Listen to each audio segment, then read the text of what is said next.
Bismillahirrahmanirrahim. Assalamualaikum warahmatullahi wabarakatuh. Selamat datang di studio kami di Islamic Science Research Institute, pionir penelitian kehadiran fajar global yang memiliki data twilight baik untuk twilight pagi maupun twilight malam yang paling komprehensif di dunia. Mohon maaf, saya sengaja menekankan ini berkali-kali, bukan untuk menyombongkan diri, tapi karena eh, banyak sekali adalah ini orang yang baru punya satu data saja sudah ngomongnya kencang, menuduh data kami penuh polusi dan sebagainya, penuh polusi cahaya dan sebagainya. Padahal dia itu cuman punya datanya cuma satu, paling 2-3 biji lah gitu ya. Dan prosesnya pun sudah saya buktikan salah satunya adalah ngawur gitu. Jadi ini memang supaya jangan misleading, maka ini tetap kita klaim ini tetap kita ulang berkali-kali. Selain itu juga insya Allah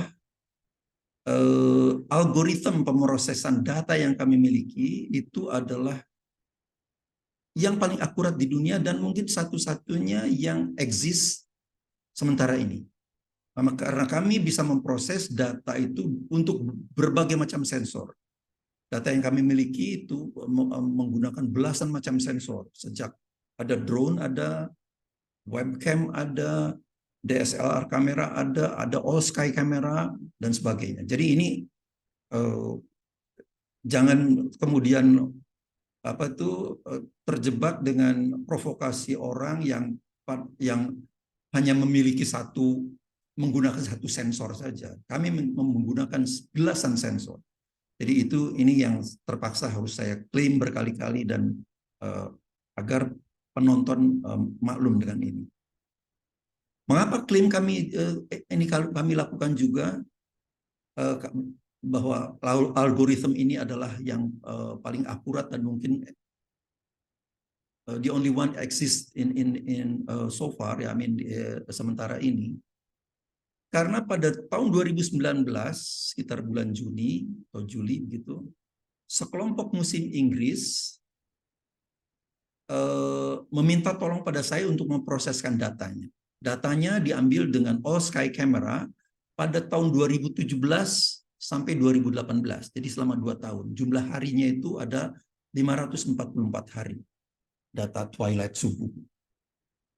Dia mencari-cari kemana-mana, termasuk di Inggris, mencari orang yang bisa memproses datanya. Nah, kemudian dia menonton video saya dan minta tolong saya untuk memprosesnya. Kami proseskan. Bulan Juli 2019 kami proses, September kami berikan hasilnya dan mereka sangat puas sekali dengan hasil yang kita berikan. Jadi insya Allah klaim kami ini juga bukan mengada-ngada.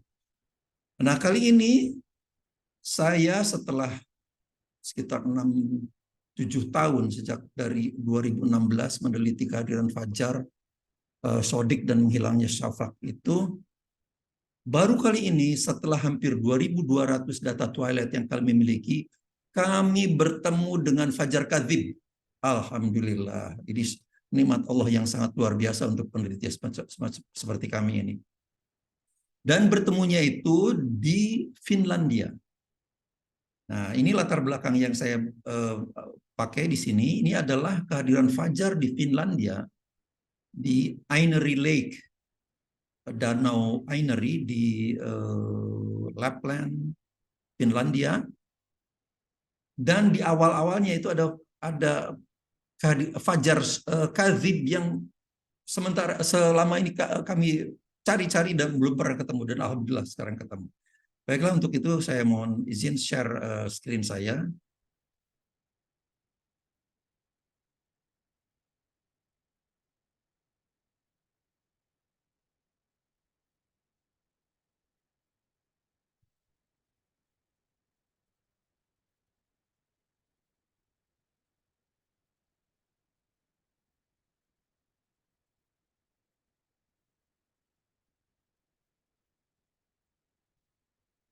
Mohon maaf ini agak ada sedikit gangguan. Oke. Judul presentasi saya kali ini adalah Bertemu Fajar Kadzib di Finlandia. Jadi ini sekali, sangat nikmat yang luar biasa untuk peneliti seperti kami ini. Saya seperti biasa Tono Saksono dari Islamic Science Research Institute di Jakarta. Sebelumnya akan saya berikan summary apa itu hasil yang sudah kami peroleh, yaitu summary Twilight tahun 2022 lalu, pada Desember 2022 lalu. Data itu yang kami peroleh, kami koleksi sejak 2015 sampai 2022, jadi sudah 7 tahunan kan. 7 tahunan, dan ini summary-nya seperti ini. Tentu saja ini tidak termasuk yang 2023 ya. Jumlah data Twilight yang kami miliki pada saat itu 2000 data, 2000 Twilight. Tapi ini inklusif Twilight pagi untuk kehadiran fajar dan Twilight petang untuk meneliti menghilangnya syafaq. Kemudian cakupannya sampling di 5 benua. Jadi semua kita punya sampling di 5 benua, jadi seluruh dunia. Nah, yang paling selatan, data yang paling selatan adalah di Queenstown di New Zealand. Di New Zealand itu dengan lintangnya 45 derajat 2 menit, lintang selatan ya, jadi di bawah ekuator. Sedangkan yang paling utara adalah di Tromsø, Norwegia, itu dengan lintangnya adalah 69 derajat 39 menit, lintang utara.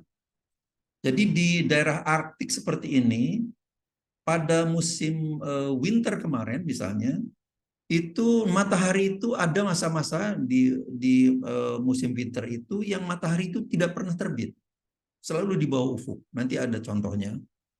Nah, sedangkan di musim summer matahari itu tidak pernah tenggelam.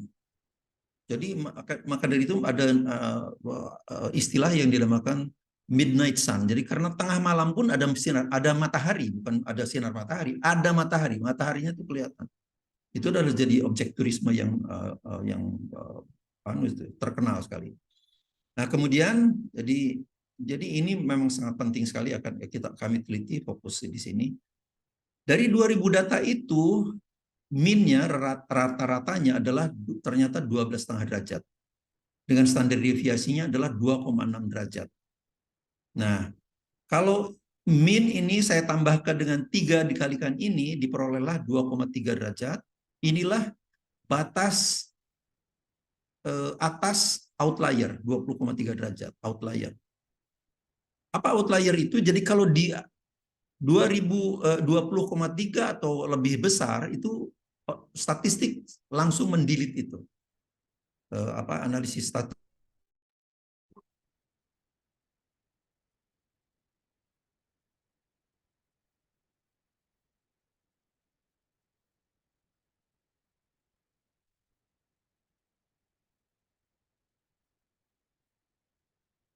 Maaf, tadi ada gangguan sedikit ya. Tiba-tiba Zoom-nya ini terputus. Jadi saya lanjutkan saja. Oke. Nah, sementara itu kalau rata ini dikurangi dengan 3 dikalikan standar deviasinya, diperolehlah lower outlier. Jadi kalau 4,7 dan lebih kecil, 4,6, 4,5 itu outlier, jadi langsung di-delete. Ya. Sementara itu dari data ini yang terkecil, yang terbesar adalah 19,9 derajat. Oke, sedangkan yang terkecil adalah 5,2 derajat. Kemudian kita lanjutkan, margin of error-nya ternyata 1,6%. Ini sangat bagus sekali. Kemudian confidence limit-nya dengan 99% confidence interval itu ternyata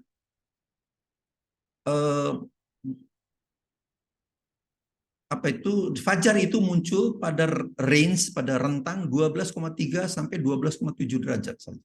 Jadi ini sudah sekali, rentangannya sudah semakin kecil, artinya ini sudah matang, data 2000 ini sudah matang.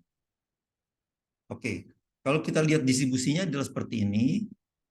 Nah, harus dicatat bahwa kalau ini kan titik anunya, garis nolnya kan ini nih, garis nolnya, garis nol apa, fungsi distribusi normal ini.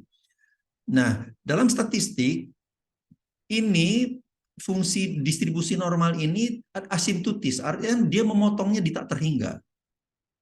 Nah, ini yang harus diperhatikan oleh para penonton. Nah, sekarang bagaimana kehadirannya? Secara teoritis sebetulnya kalau seperti ini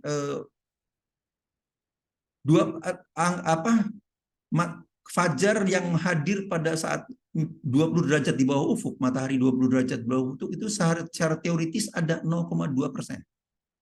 Secara teoritis dengan data yang populasinya tersebar seperti ini. Tapi kenyataannya tidak ada 0%. Kenyataannya tidak ada. Begitu juga yang 19%, teoritis adanya 0,6%, tapi yang muncul adalah 0,1%. Jadi yang muncul itu yang kenyataan ada lah. Nah, begitu juga terus semuanya. Yang 13 ini teoritis 42,5%, tapi kenyataannya 46,5%. Jadi melihat ini antara probabilitas yang teoritis dengan yang real itu sudah sangat dekat ini. Sangat dekat. Jadi artinya ini secara statistik sudah matang data ini. Jadi, nah kemudian harus ditekankan juga bahwa karena ini asimptotis, sebetulnya ada probabilitas fajar itu muncul pada 30 derajat, pada 35 derajat, bahkan pada 50 derajat. Teoritis statistik itu seperti itu. Nah, cuman probabilitasnya itu semakin kecil. Bayangkan aja yang 20%, 20 derajat aja cuma 0,2%. Jadi kalau 30 derajat ya udah lebih kecil lagi. Nah, pertanyaan sekarang, apakah ada yang betul-betul di atas di bawah 20 derajat? Ada. Outlier terjadi pada menghilangnya syafaq di Banff, Kanada. Banff itu sebuah national park itu, taman nasional di Alberta di Kanada. Berapa anunya? Pada 11 Januari 2023. Jadi memang belum saya laporkan karena itu baru terjadi pada 11 Januari 2023. Kedalaman mataharinya berapa? 29,5 derajat di bawah ufuk. Jadi ada secara teoris dan tercatat faktis saja. Cuman sayangnya karena sistem di statistik itu sudah di atas 20,3 itu outlier, ya ini langsung terdelete ini persoalannya. Nah itu. Jadi itu anunya. Jadi mendelete data itu tidak boleh sembarangan, cuman mau kita buang itu ngawur seperti ini. Jadi harus ada kaidah-kaidah statistiknya.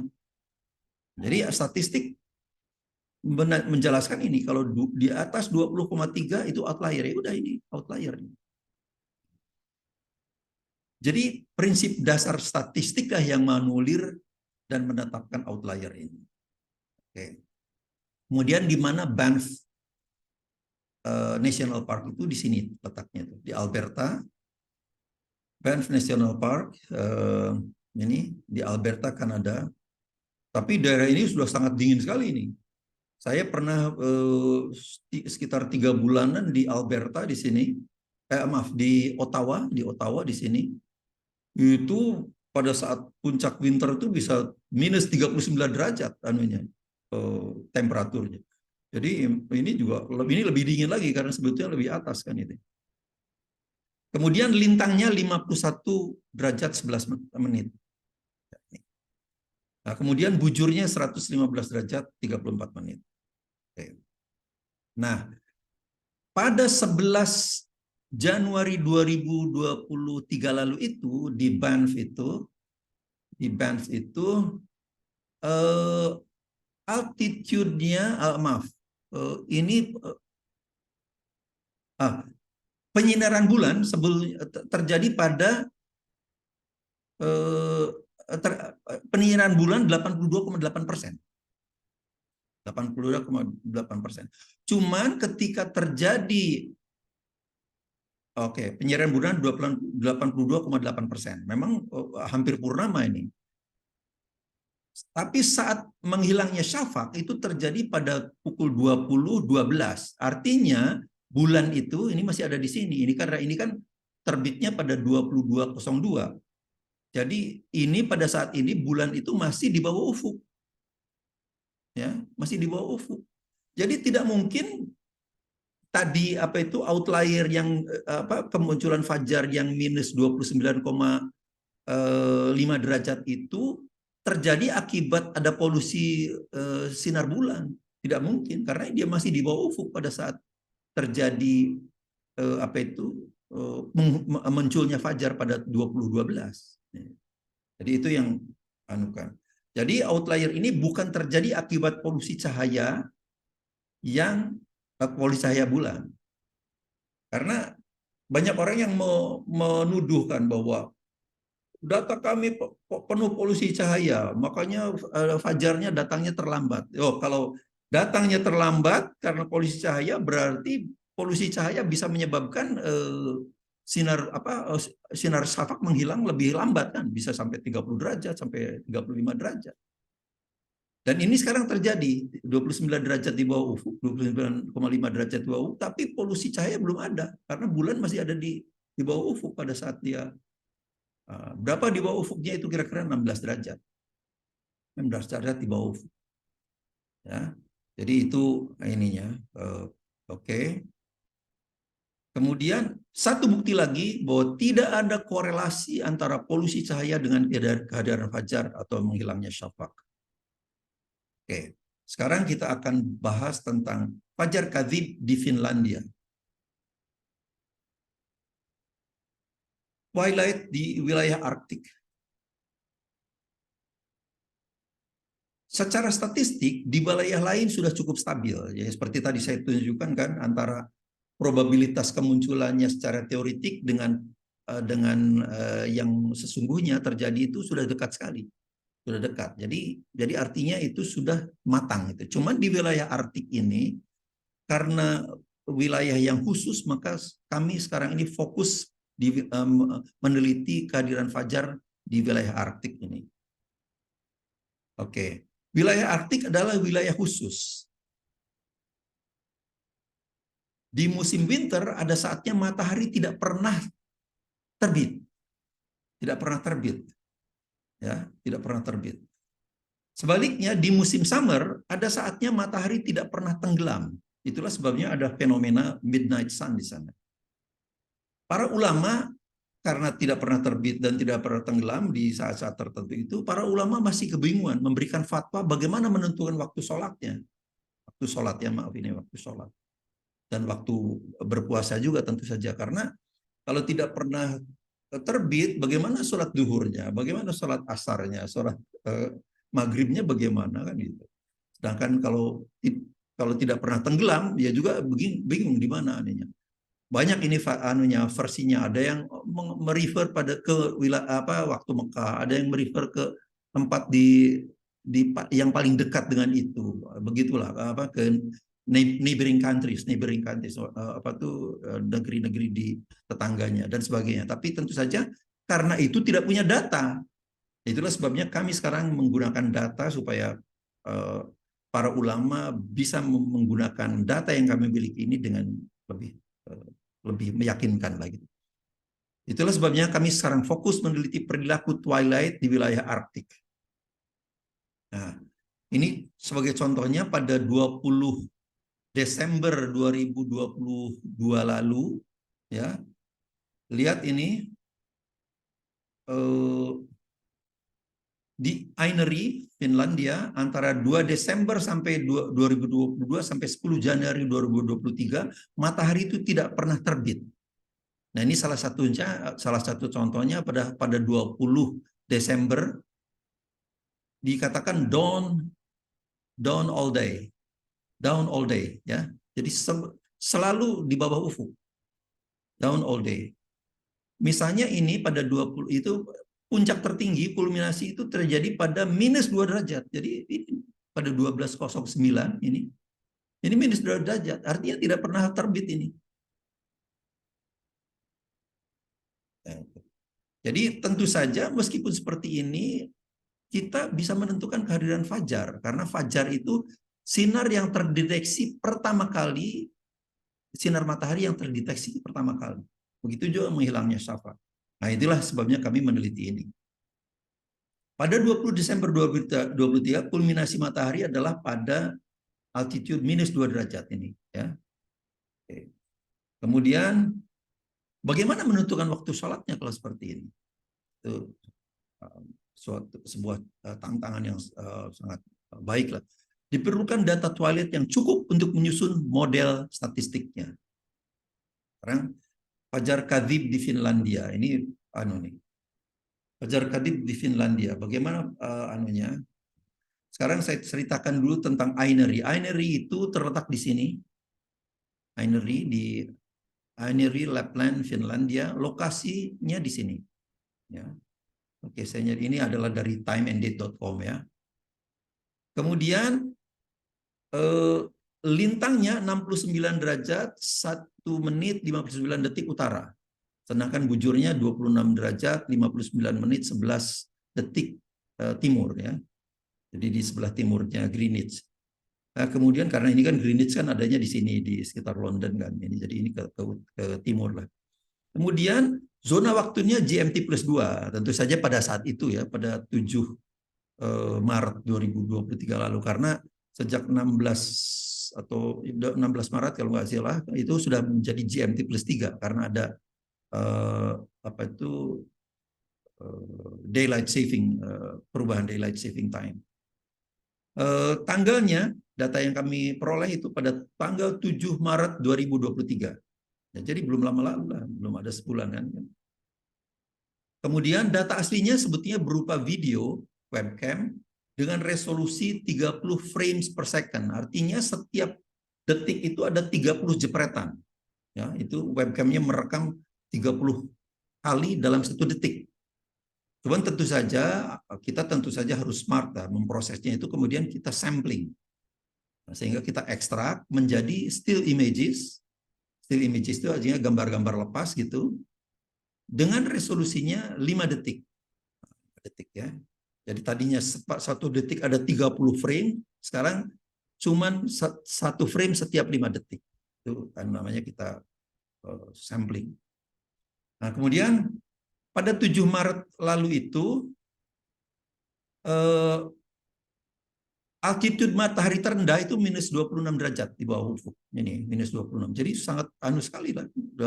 Sangat rendah sekali ini. Artinya tidak sampai kalau di kita kan bisa hampir 90 derajat kan di Khatulistiwa itu. Di sini hanya -26 derajat.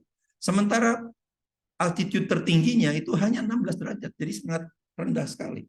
Sangat rendah sekali. 60 derajat. 16 derajat, maaf, 16 derajat. Kemudian altitude matahari tertinggi 16 derajat. Oke. Kemudian saya akan tunjukkan bagaimana image renderingnya. Image renderingnya saya tunjukkan ini. Oke. Nah, ini bisa dilihat, inilah Fajar Kadhibnya nih. Mencorong ke atas seperti hadis Nabi kan. Mencorong ke atas. Jadi ini sebetulnya saya karena cuma setiap 5 detik, jadi ini seluruhnya videonya itu 3 menit sekitar 15 detik lah. 3 menit 15 detik. Jadi ini jadi Fajar masih belum muncul ini. Fajar Shodiknya belum ada. Fajar Shodik belum ada. Kemudian saya percepat aja supaya. Nah, ini Fajar Shodik sudah ada nih. Fajar Shodik sudah muncul. Jadi kehadiran Fajar Kadhib dan Fajar Shodik itu bertampalan, overlap ya. Overlap. Semakin Fajar Shodiknya semakin nyata itu lihat. Ternyata di sini pun masih ada Fajar Kadhibnya masih kelihatan ini. Nah, ini baru mulai menghilang. Mulai menghilang. Saya percepat aja supaya tidak terlalu lama videonya. Nah, ini lihat. Inilah yang foto terakhir yang saya gunakan sebagai background dari video yang saya bikin sekarang. Nah, ini yang ini. Jadi itulah Fajar Kadzib dan Fajar Shodiq. Nah, sekarang eh,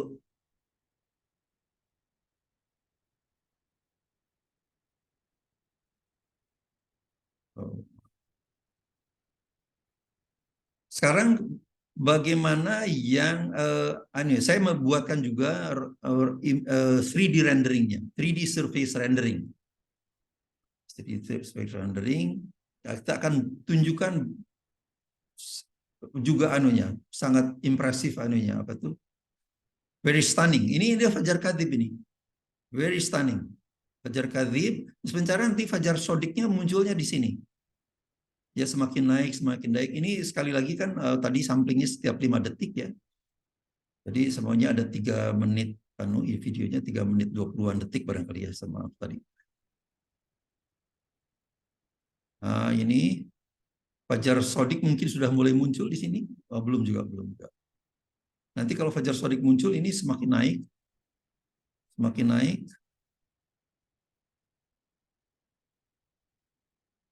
Sementara ini makin turun yang ini, bagian ini.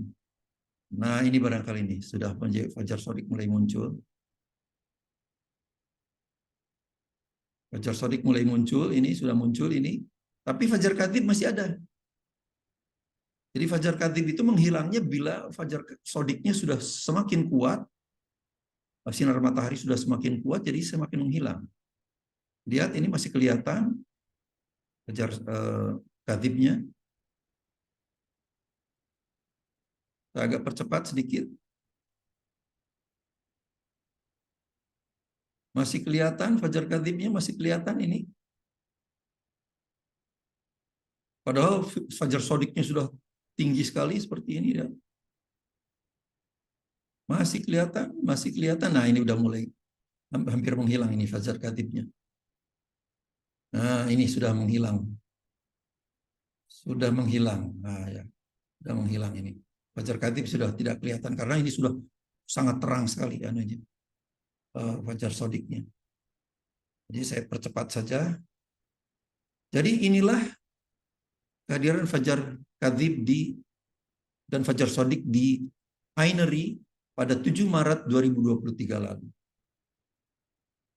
Nah, sekarang saya tunjukkan juga sekadar untuk memberikan ilustrasi yang agak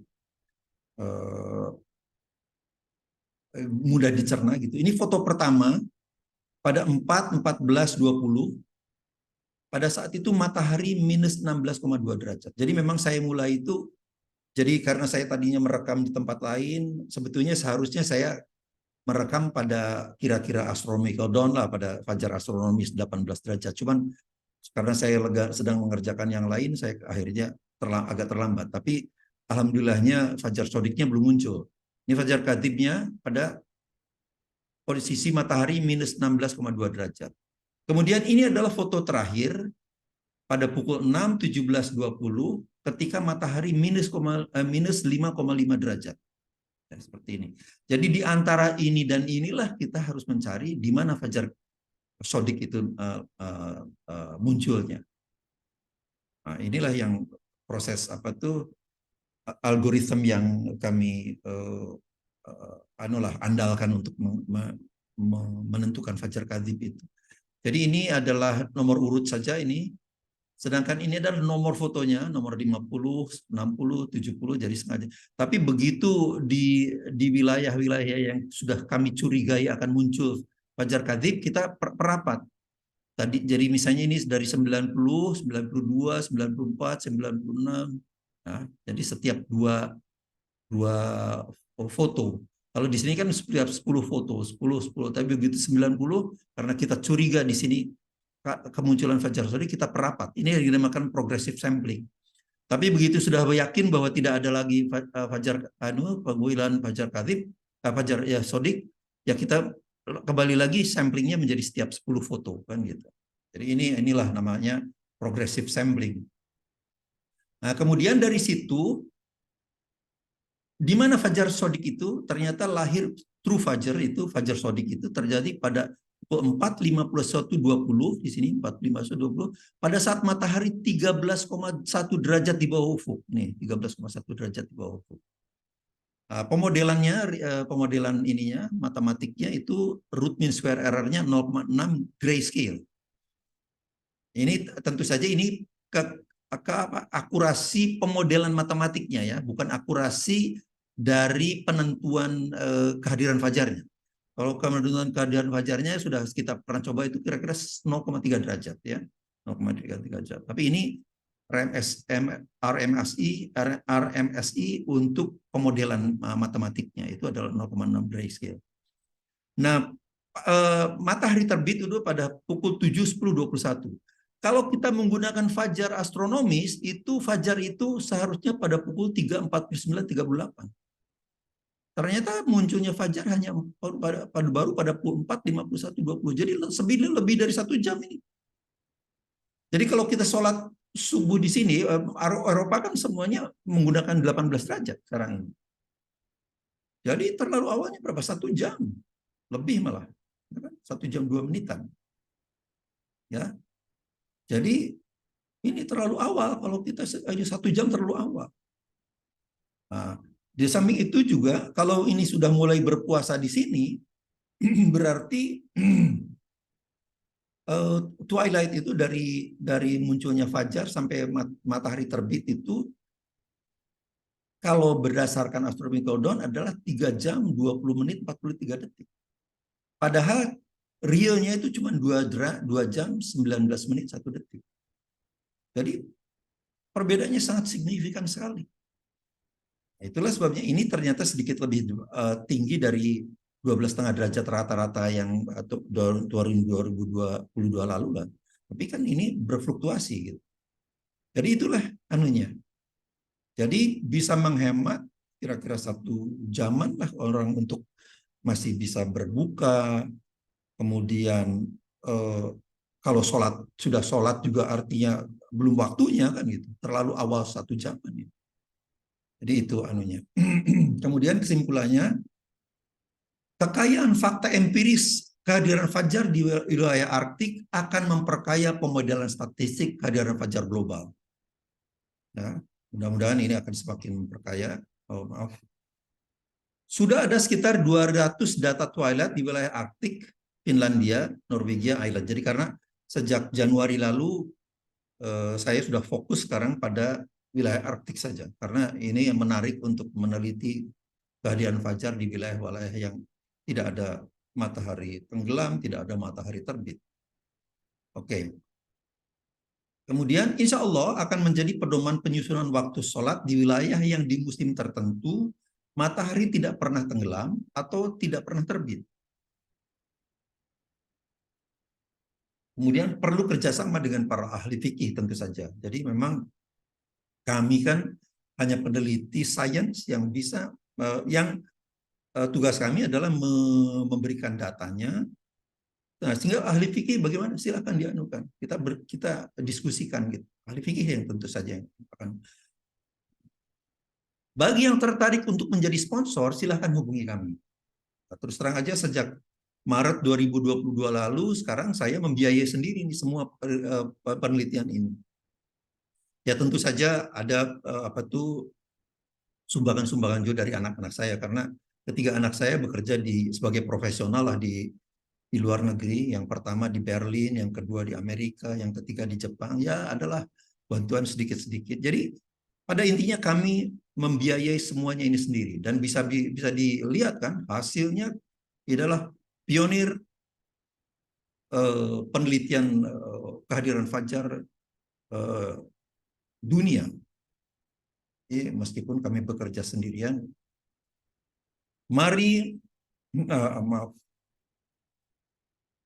bagi yang tertarik untuk menjadi sponsor, silahkan hubungi kami. Tentu saja kami tidak menjanjikan financial return untuk ini, tapi kita sama-sama membangun peradaban. Dan tentu saja, maaf, ini membangun peradaban, Nah, sekarang karya yang sudah kami hasilkan ya sebagai referensi saja. Silahkan masuk ke Amazon.com, kemudian eh, search keyword Tono Saksono, nama saya. Kemudian ada 4 buah buku yang terbit tersedia di Amazon.com. Total 4 buku itu lebih dari 1.700 halaman. Jadi kalau saya klik masuk ke Amazon.com, ini Amazon.com, kemudian saya ketik Tono Saksono, saya return. Nah, inilah buku-buku yang sudah kami terbitkan. Premature Dawn in the USA, Premature Dawn Global Twilight Pattern, Premature Dawn in Asia and Australia, Premature Dawn in Europe. Total 4 buku ini lebih dari 1.700 halaman. Ya, jadi tentu saja data ini yang kami gunakan untuk ini baru kira-kira 1.000 data. Padahal kami sekarang sudah mempunyai 2.200 data. Waktu saya di Malaysia juga saya meneliti ini, pseudo syariah ekonomi dan Muslim civilization debt. Ini terkait dengan kampanye untuk segera umat Islam menggunakan kalender Islam global. Jadi itu yang sudah kami lakukan. Totalnya sudah 1.700 halaman. Kalau dengan yang buku yang saya tulis di Malaysia itu berarti sudah lebih dari 2.000 halaman. Saat data Twalid hanya sekitar 1.000 data ini yang tadi 1.700 halaman itu. Saat ini kami telah memiliki sekitar 2.200 data Twilight. Jadi memang kami harus segera menuliskan hasilnya supaya jadi jadi referensi bagi peneliti-peneliti sains Islam di masa yang akan datang. Insya Allah ini akan bermanfaat untuk pembangunan peradaban, bukan hanya untuk umat Islam, namun untuk perkembangan sains dan teknologi secara umum. Demikianlah, semoga bermanfaat. Assalamualaikum warahmatullahi wabarakatuh.